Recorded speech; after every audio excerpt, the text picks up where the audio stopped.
Feliz instante santo para todos. Vamos a realizar la lectura correspondiente al día de hoy. Empezamos como siempre con nuestra habitual invocación.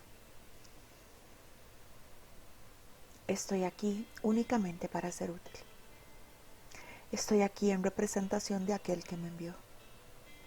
No tengo que preocuparme por lo que debo decir ni por lo que debo hacer, pues aquel que me envió me guiará. Me siento satisfecho de estar donde quiera que Él desee, porque sé que Él estará allí conmigo. Sanaré en la medida en la que le permita enseñarme a sanar. Recuérdame, Padre, que únicamente el amor perfecto expulsa al miedo. Y si hay miedo, es porque no hay amor perfecto. Mas solo el amor perfecto existe. Y si hay miedo, este procede de un estado que no existe.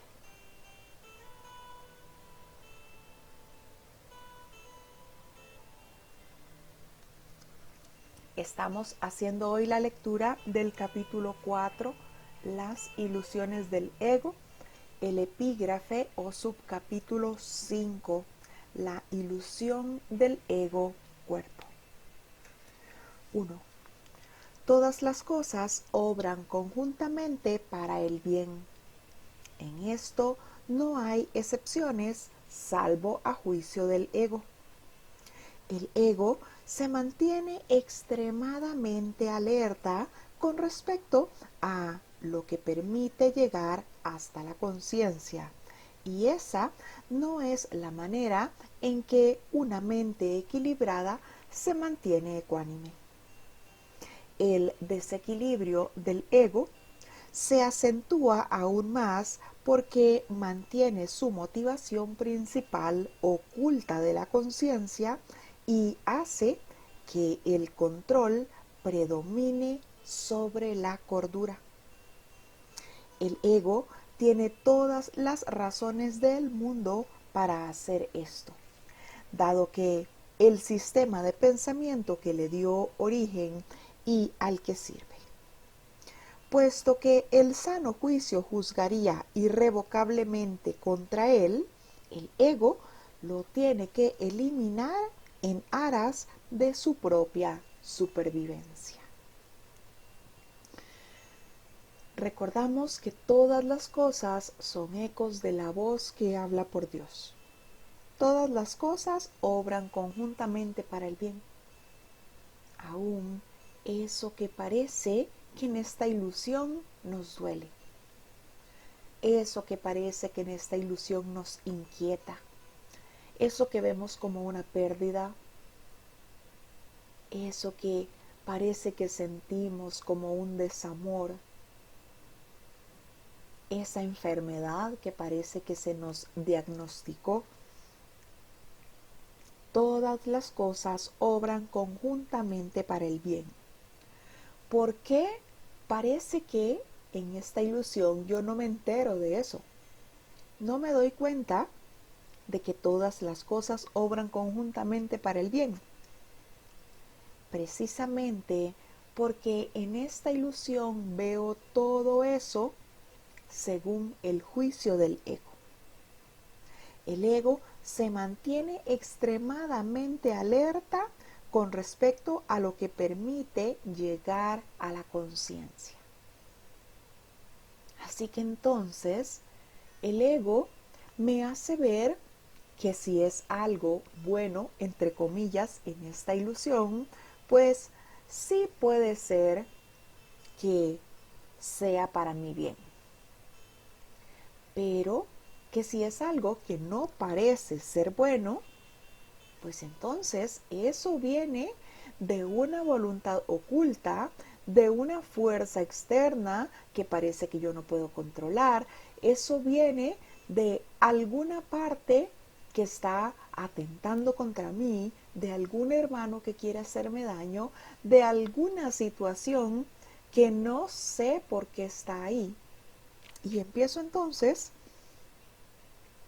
a definir en esta ilusión qué es bueno y qué es malo. Puede que esa idea de bueno lo relacione con un Dios con minúscula.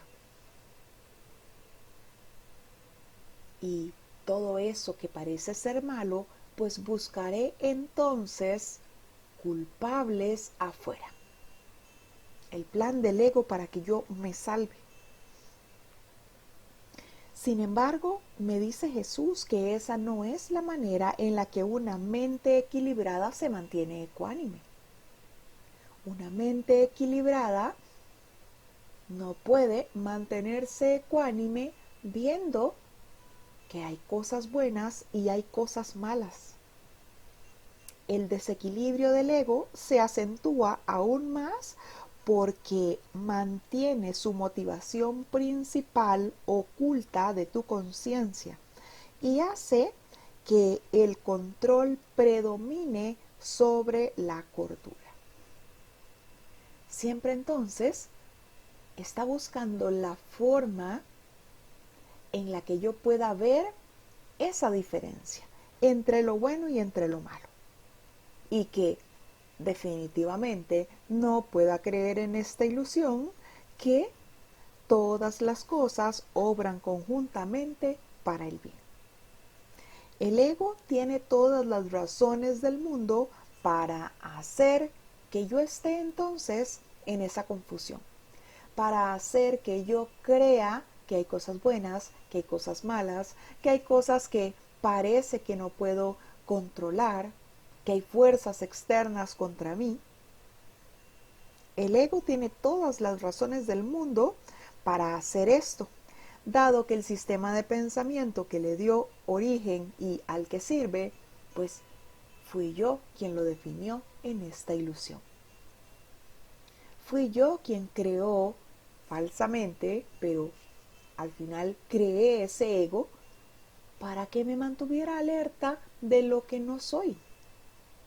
Así que tiene todas las razones del mundo para hacer eso, para mantenerme alerta en favor de la ilusión, que es lo que creo ser. Puesto que el sano juicio, la razón, juzgaría irrevocablemente contra el ego. Es por eso que él entonces tiene que apoyar todo eso que parecen ser cosas externas, todo eso que viene de la ilusión, todo eso que me hace recordarme que soy ese cuerpo que no soy. ¿Por qué? Porque lo que el ego quiere es mantenerse. Lo que el ego quiere es estar vigente en mi mente, hacerme creer que soy él. 2. Una de las causas principales del estado de desequilibrio del ego es su falta de discernimiento entre el cuerpo y los pensamientos de Dios. Los pensamientos de Dios son inaceptables para el ego porque apuntan claramente al hecho de que Él no existe. El ego, por lo tanto, los distorsiona y se niega a aceptarlos. Pero no puede hacer que dejen de existir. El ego, por consiguiente, trata de ocultar no solo los impulsos inaceptables del cuerpo, sino también los pensamientos de Dios, ya que ambos suponen una amenaza para él. Dado que lo que básicamente le preocupa es su propia sobrevivencia, sobre cualquier amenaza, el ego los percibe a ambos como si fueran lo mismo. Y al percibirlos así, evita ser aniquilado como de seguro sería en presencia del conocimiento. Así que una de estas causas principales de ese desequilibrio del ego es precisamente porque no puede distinguir entre el cuerpo y los pensamientos de Dios. Porque no puede distinguir entre ese espíritu que soy y el cuerpo que el ego quiere que yo crea que soy. Los pensamientos de Dios son inaceptables para el ego, porque apuntan claramente al hecho de que Él no existe. Si yo reconociera que yo misma soy ese pensamiento de Dios perfecto, sencillamente el ego se silenciaría por completo. Los pensamientos de Dios son inaceptables para el ego porque desde ese reconocimiento de lo que soy, el ego sencillamente dejaría de existir para mí. Me reconocería yo como ese pensamiento perfecto del Padre, como ese espíritu que sigue siendo uno con Dios. Así que, pues, no tendría cabida en mi mente recta, reconociéndome como el pensamiento de Dios para el ego. Reconocería todo el cuerpo y toda la forma que parece que veo en este mundo como la ilusión que es. Y con esa ilusión, ahí va incluido el ego. Sencillamente, el reconocimiento de ese pensamiento de Dios que somos es inaceptable para el ego, porque sería lo mismo que declarar su inexistencia. El ego, por lo tanto, distorsiona esos pensamientos de Dios o se niega a aceptarlos. Por más que parezca en esta ilusión que tengo esos impulsos milagrosos, que tengo esos pensamientos amorosos, el ego pues va a tratar entonces siempre de distorsionarlos o de negarse a aceptarlos. Pero no puede hacer que dejen de existir, porque sigo siendo tal como Dios me creó, porque sigo siendo ese pensamiento eterno en la mente del Padre. Así que el ego trata de ocultar no solo esos impulsos inaceptables, entre comillas, del cuerpo, sino también los pensamientos de Dios. Trata de ocultar esos pensamientos amorosos en mí. Trata de ocultar esos impulsos milagrosos. Trata de ocultar cualquier milagro en mí. Así a como trata de ocultar ese pensamiento de Dios. El reconocimiento de que no soy un cuerpo. Aún así me dice el texto que el ego, aunque no conoce el espíritu, sabe que hay algo superior a él. Y debido a que al ego lo que le preocupa es su propia supervivencia, va entonces a percibir ambos como si fueran lo mismo. Esos impulsos del cuerpo que el ego ve como inaceptables y el pensamiento de Dios que es lo que soy. El ego se va a defender por todas las formas posibles de la verdad. Y esto es muy simple. Con el reconocimiento de esa verdad que es lo que soy, ese espíritu eterno, el ego sencillamente desaparece. Si yo reconociera que soy ese espíritu eterno, pues el ego sencillamente se silenciaría por completo. Y es eso precisamente lo que el ego no quiere. Evita ser aniquilado como de seguro sería en presencia del conocimiento. Si yo me reconozco como ese espíritu que soy, si yo estoy en esa mente recta, en perfecta comunicación con el Padre, es decir, en presencia del conocimiento, pues no hay ninguna idea de ilusión. No existiría la posibilidad de que pueda creer en ninguna ilusión. Así que el ego sencillamente sería aniquilado por completo en presencia de ese conocimiento. Párrafo 5. Cualquier sistema de pensamiento que confunda a Dios con el cuerpo no puede ser por menos que demente. Sin embargo, esa confusión es esencial para el ego, que juzga únicamente en función de lo que supone como una amenaza o no para él.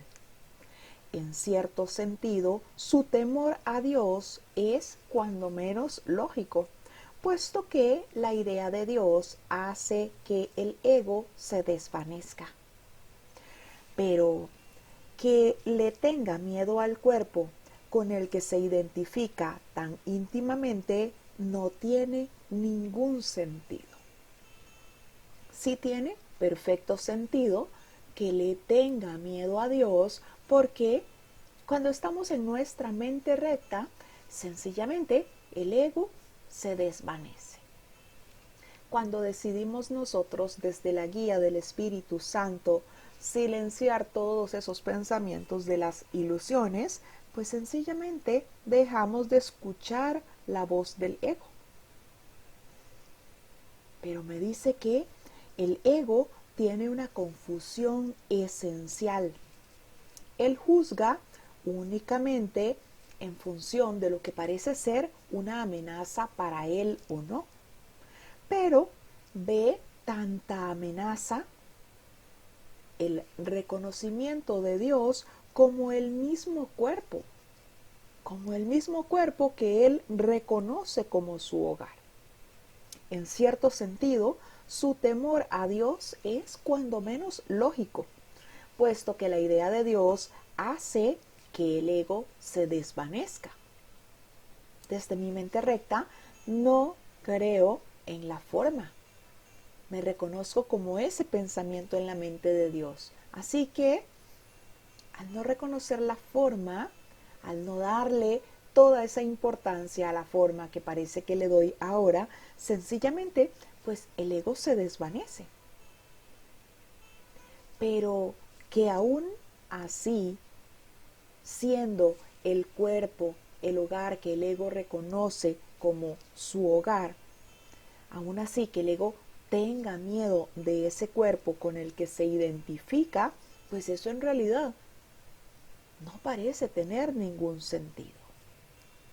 4. El cuerpo es el hogar que el ego ha elegido para sí.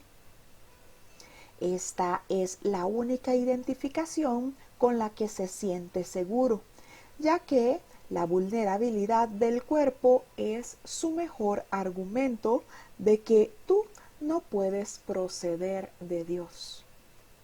Esta es la creencia que el ego apoya fervientemente. Sin embargo, odia al cuerpo porque no lo considera lo suficientemente bueno para ser su hogar. En este punto es donde la mente queda definitivamente aturdida, habiéndole dicho el ego que ella es realmente parte del cuerpo y que el cuerpo es su protector. También le dice que el cuerpo no puede protegerla. Por consiguiente, la mente pregunta: ¿dónde puedo entonces encontrar protección? A lo que el ego responde: en mí. La mente, y no sin razón, le recuerda al ego que él mismo ha insistido en que con lo que él está identificado es con el cuerpo, de modo que no tiene objeto recurrir a éste para obtener protección. El ego no dispone de una respuesta plausible para esto, puesto que no la hay, pero sí dispone de una solución típica. Elimina la pregunta de la conciencia. Una vez fuera de la conciencia, la pregunta no puede producir desasosiego, y de hecho lo produce, pero no puede ser contestada porque no puede ser planteada. Así que ahí me está explicando entonces eso de que el ego, pues es normal que tenga miedo de Dios, pero que tenga miedo del cuerpo con el que se identifica tan íntimamente no tiene ningún sentido. Y me está aclarando que el cuerpo es el hogar que el ego ha elegido para él. Esta es la única identificación con la que se siente seguro, ya que la vulnerabilidad del cuerpo es su mejor argumento de que tú no puedes proceder de Dios. Entonces, ahí parece empezar ese conflicto entre esa mente dormida y esa idea del ego. ¿Cómo vas a proceder de Dios si estás carente? ¿Cómo vas a proceder de Dios si te ves en desamor? ¿Cómo vas a proceder de Dios si estás enfermo? Si te duele alguna parte de esa forma, de ese cuerpo. El ego identifica al cuerpo como su hogar precisamente por lo vulnerable que es esa forma, que es ese cuerpo.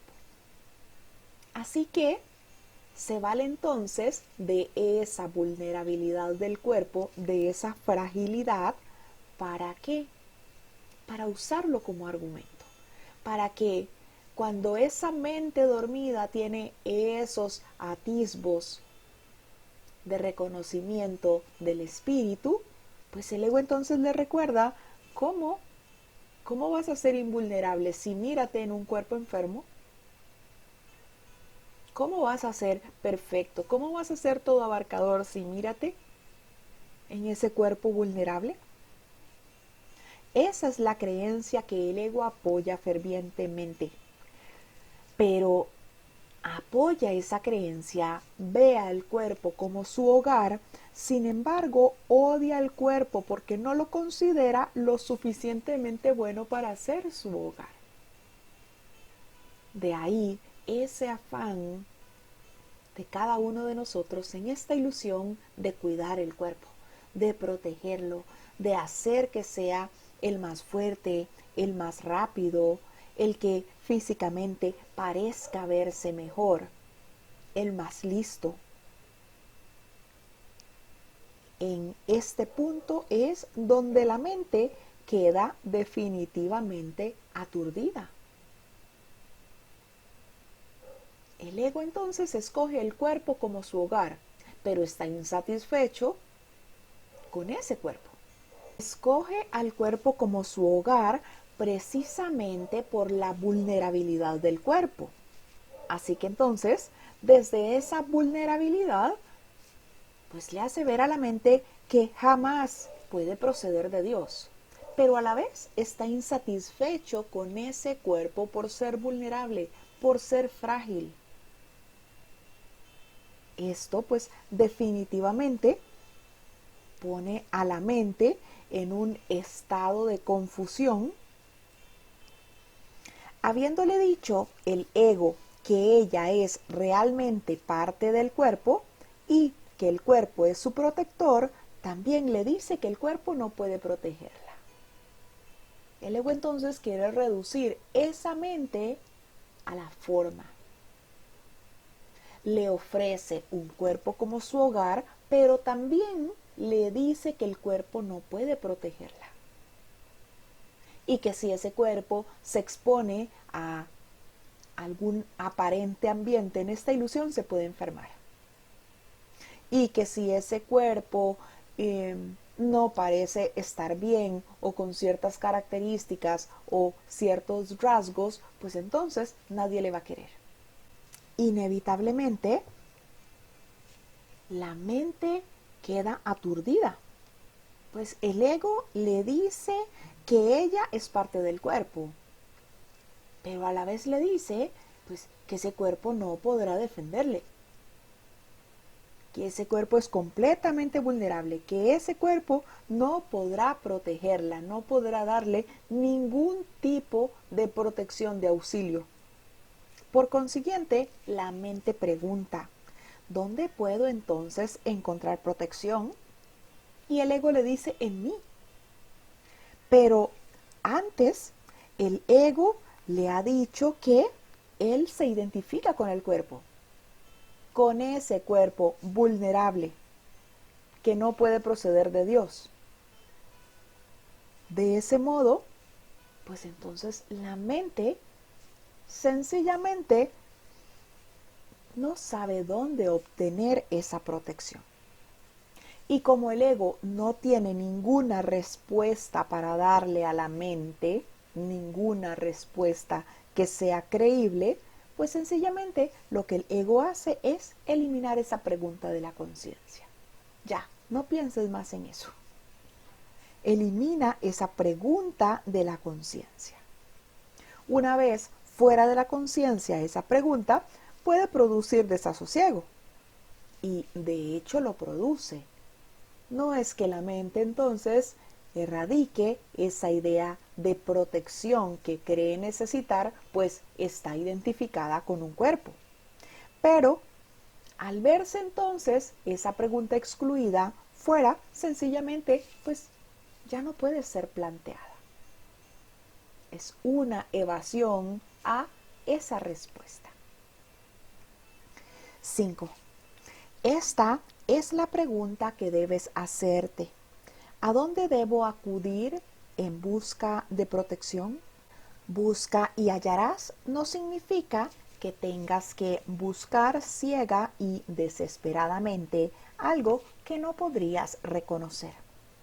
La búsqueda, que tiene sentido, se emprende conscientemente, se organiza conscientemente y se dirige conscientemente. El objetivo debe formularse claramente y luego tenerse siempre presente. Aprender y querer aprender son inseparables. Te resulta más fácil aprender cuando crees que lo que estás tratando de aprender tiene valor para ti. Ahora bien, no todo lo que tal vez quieras aprender tiene valor duradero. En realidad, muchas de las cosas que quieres aprender tal vez las hayas escogido precisamente porque su valor es efímero. Tengo entonces yo que preguntarme a dónde debo acudir en busca de protección. Y me recuerda esta frase de la Biblia: busca y hallarás. Además, me aclara Jesús que no emprenda una búsqueda sin sentido, sino que tengo que emprender esa búsqueda conscientemente. Esa búsqueda debe ser organizada y dirigida conscientemente. Debo formularme claramente el objetivo y tenerlo siempre presente. Debo decidir mantenerme siempre alerta en favor de Dios y de su reino. Necesito buscar esa verdad. Y aunque la verdad no necesita protección, yo sí necesito proteger esos pensamientos que me recuerdan la verdad.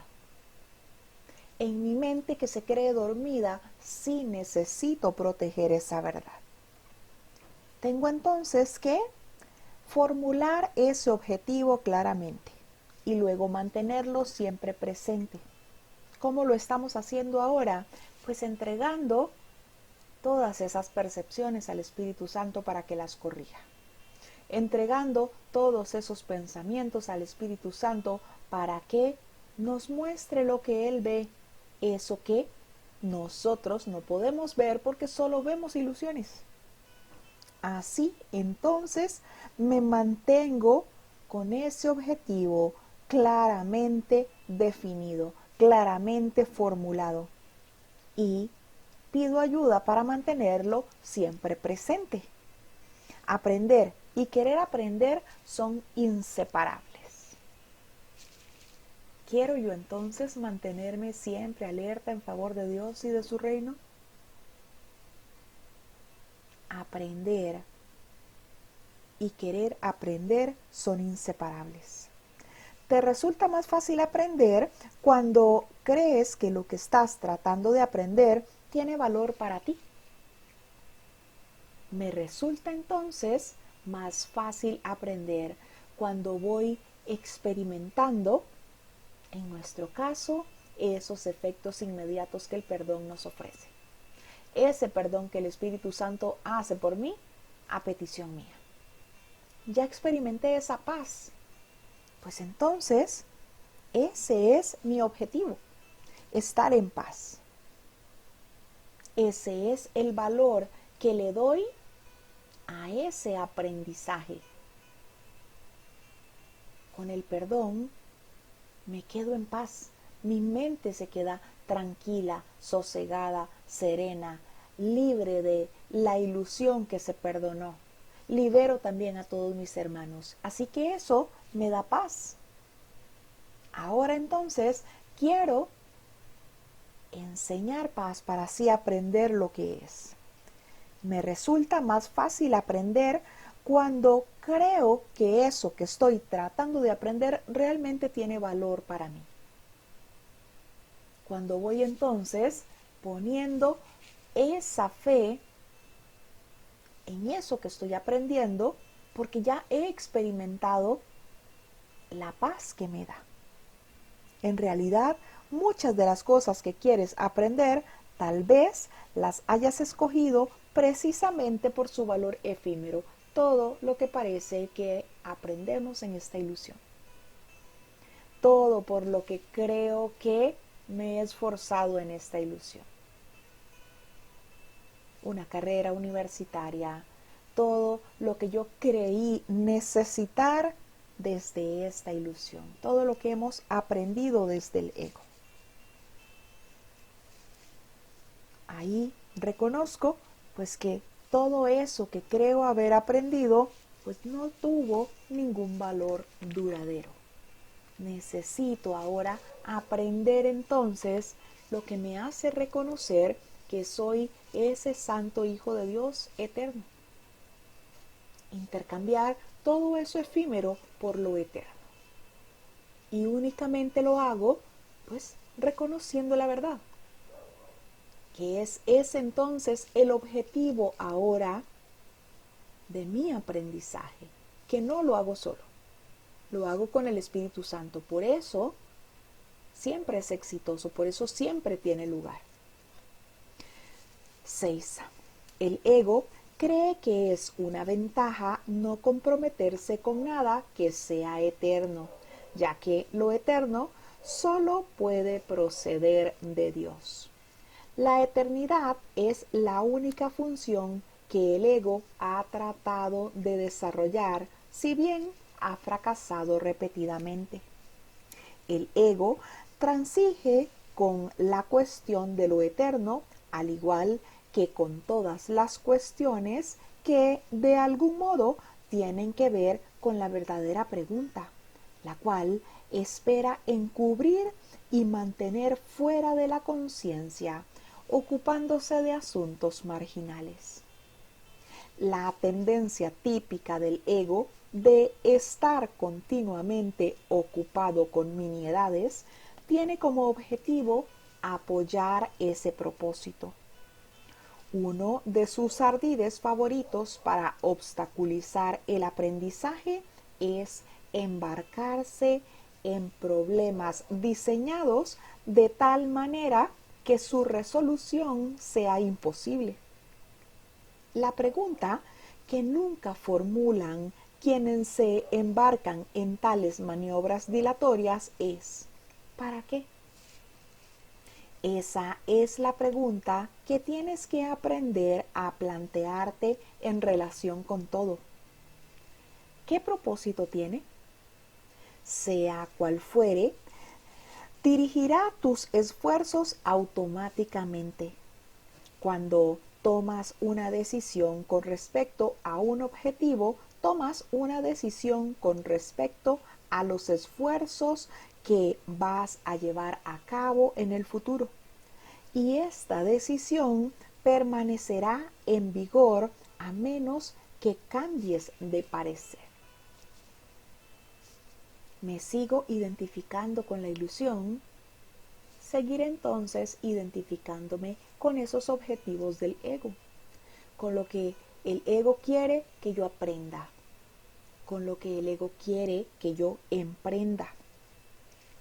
Necesito yo entonces empezar a diferenciar lo temporal de lo eterno. El ego no quiere que me comprometa con nada eterno porque reconoce que lo eterno procede de Dios. Así que entonces, él trata de formular su propia eternidad, entre comillas. Él quiere entonces darme algo que parezca ser eterno. Y me veo entonces impulsado a estudiar una carrera universitaria que creo que será lo que me va a mantener de por vida, que creo que será lo que le dará el sustento a mis hijos, con lo que podré obtener un hogar. El ego transige con la cuestión de lo eterno, al igual que con todas las demás. El ego se adapta. Y si me vuelvo entonces muy espiritual, entre comillas, porque espíritu es lo que soy, pues el ego entonces también ocupará ese lugar, esa espiritualidad. Y desde esa idea de espiritualidad también definirá sus objetivos. Es por eso que yo necesito mantenerme alerta solo en favor de Dios y de su reino. La tendencia típica del ego de estar continuamente ocupado en tonterías tiene como objetivo apoyar ese propósito. Que yo crea entonces que puedo encontrar felicidad en un buen trabajo, en la familia que yo creo que es perfecta, en esa pareja que creo que me completa, en todas esas posesiones, en todos esos bienes económicos. El ego quiere que yo me mantenga ahí entretenido en ilusiones. Tan es así que si una ilusión parece no gustarme o no satisfacerme, me impulsa entonces a cambiar esa ilusión por otra.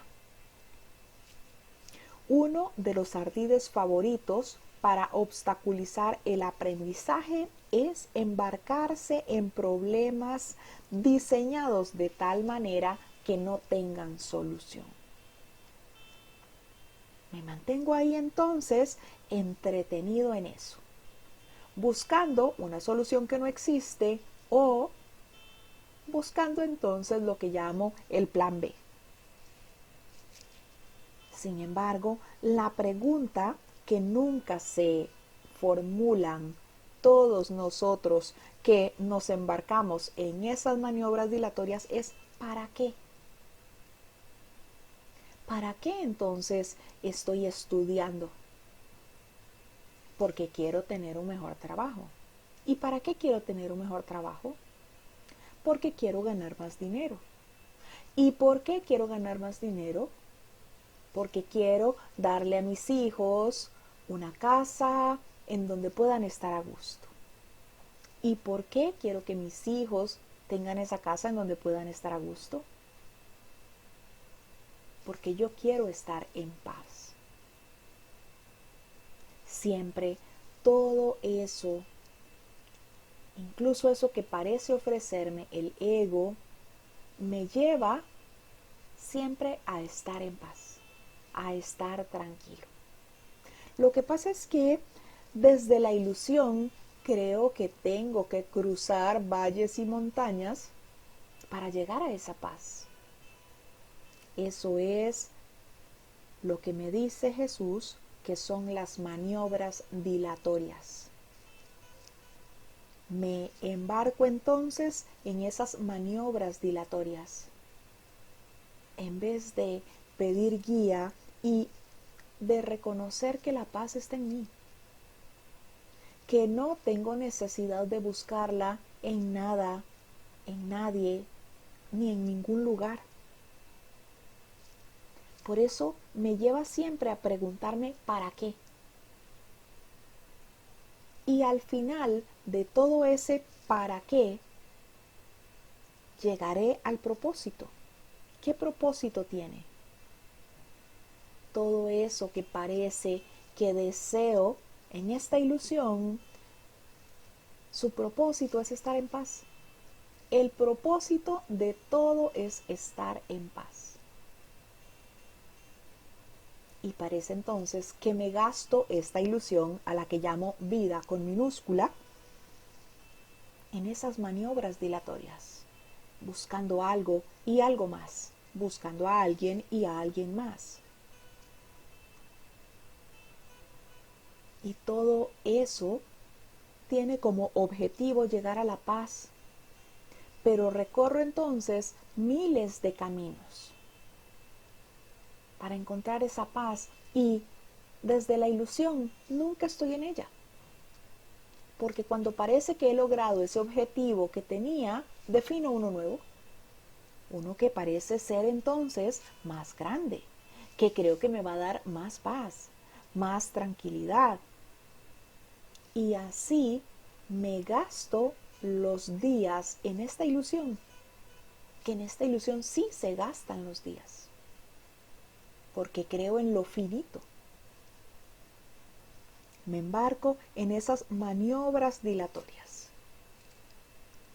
Sencillamente trato de darle desde el ego continuidad a algo, creyendo que eso tendrá un final y que ese final me traerá la paz, y con la paz la felicidad y el reconocimiento de la dicha y todo lo que ya está en mí, pero que desde el ego no puedo reconocer.